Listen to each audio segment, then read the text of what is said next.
Здравствуйте, друзья, и все, кто посетил мой канал. Сегодня 7 января 2025 года. И в этом году в Болгарии уже произошло много всяких изменений. И первое, конечно, это то, что Болгария официально с 1 января вошла в Шенген.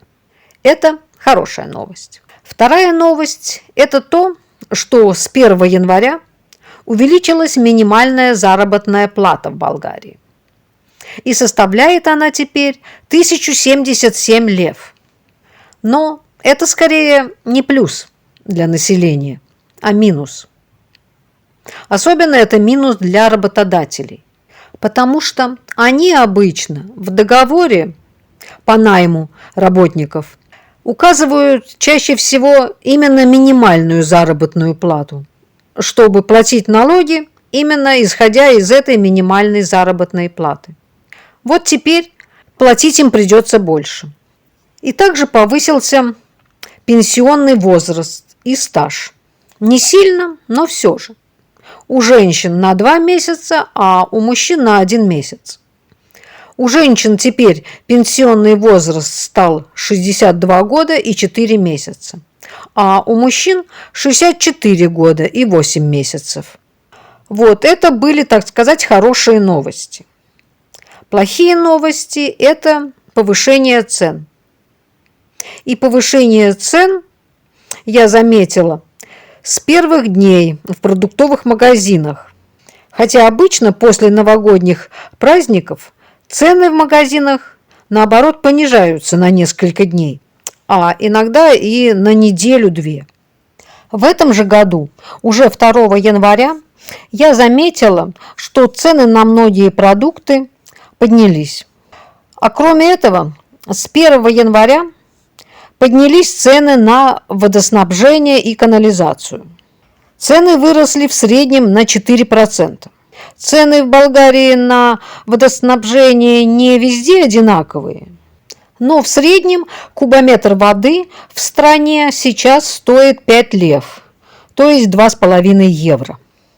И также с 1 января поднялась цена на электроэнергию больше, чем на 8%. Вот это, конечно, совсем не радует.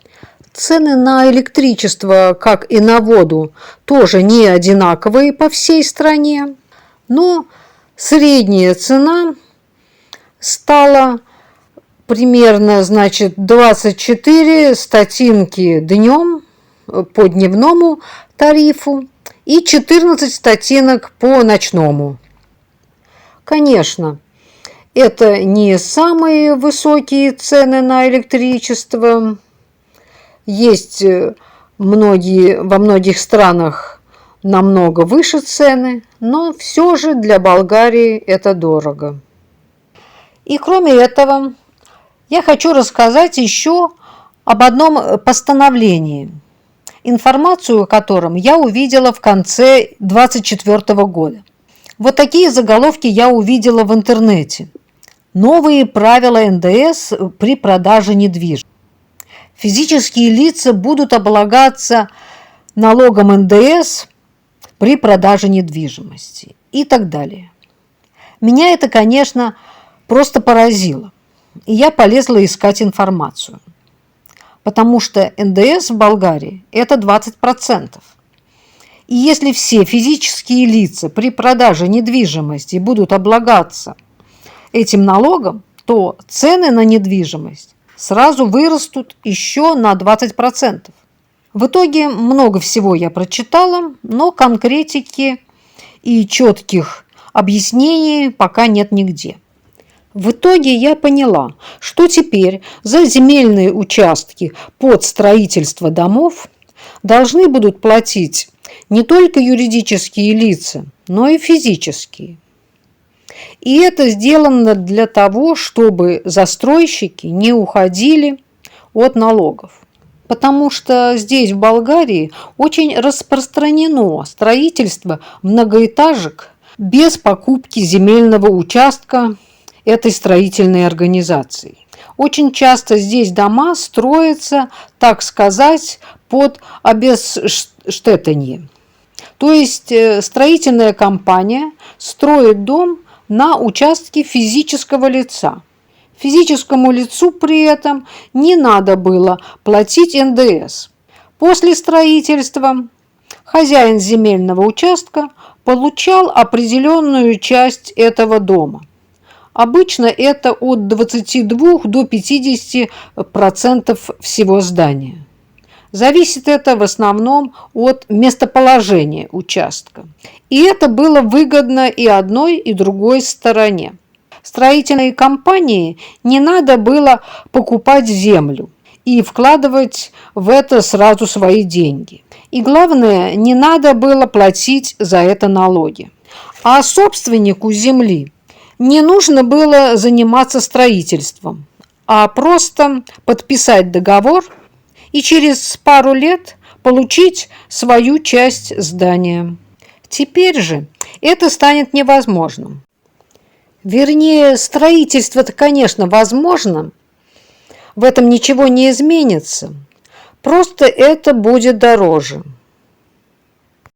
Потому что теперь платить НДС за земельный участок под строительство дома нужно будет независимо от того, физическое это лицо или юридическое. К тому же я вычитала, что платить НДС при продаже недвижимости нужно будет еще и собственникам этих квартир, если им меньше 5 лет. Поэтому я думаю, что цены на недвижимость опять все же поднимутся. Может быть, не на 20%, но все равно, к сожалению, поднимутся. Вот такими новостями встретил нас Новый год в Болгарии. Шенген – это, конечно, хорошо, но за все надо платить, и цены растут. И при том, что минимальная заработная плата стала выше, уровень жизни пока явно стал ниже. А о том, куда и за какие деньги в Болгарии можно устроиться на работу сейчас, я постараюсь рассказать вам в следующем видео. Пишите в комментариях, если вам это интересно. Подписывайтесь на канал, ставьте лайки. Всего вам доброго. Всем пока!